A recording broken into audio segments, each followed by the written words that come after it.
So ব্যাপারটা হচ্ছে, আমরা তো সবাই পাখি দেখি, তাই না? আমাদের বাসার আশেপাশে কিন্তু অনেক পাখি ওড়াউড়ি করে, কাক থাকে।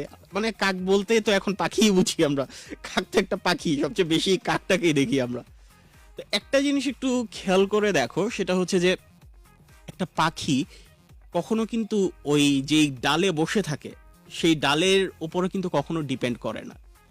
সেই পাখিটা সবসময় নিজের ডানার উপরে ডিপেন্ড করে। কেন?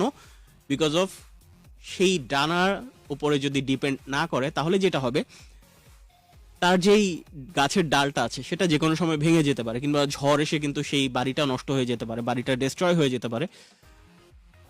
ওই সময় যদি সেই ডানার উপর ডিপেন্ড না করে যদি ওই ডালের উপর ডিপেন্ড করে থাকতো, তার কিন্তু বেঁচে থাকার সম্ভাবনা অনেকটাই কমে যেত। কারণ আহ, প্রত্যেকটা প্রাণীর কিন্তু লাইফ রিস্ক থাকেই।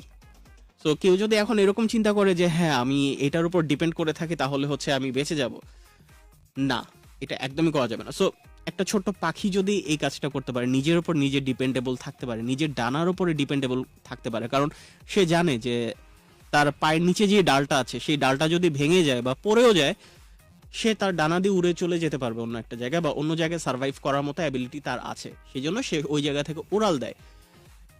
ডানার উপর ডিপেন্ড না করে ডালের উপর ডিপেন্ড করলে যেটা হতো যে গাছের ডালটা ভাঙার সাথে সাথে সে পাখিটাও নিচে পড়ে যেত, এবং হয়তোবা শেয়াল, কুকুর, বেড়াল এগুলোর খাবার হয়ে যেত, কিংবা মারা যেত, যে কোনো একটা কিছু হতে পারতো। সো এই ছোট্ট একটা জায়গা থেকে আমাদের অনেক কিছু শেখার আছে আসলে। অ্যান্ড যে জিনিসটা সেটা হচ্ছে যে নিজের উপর ডিপেন্ডেবল হওয়াটা অনেক বেশি দরকার, যতটুকুই পারো।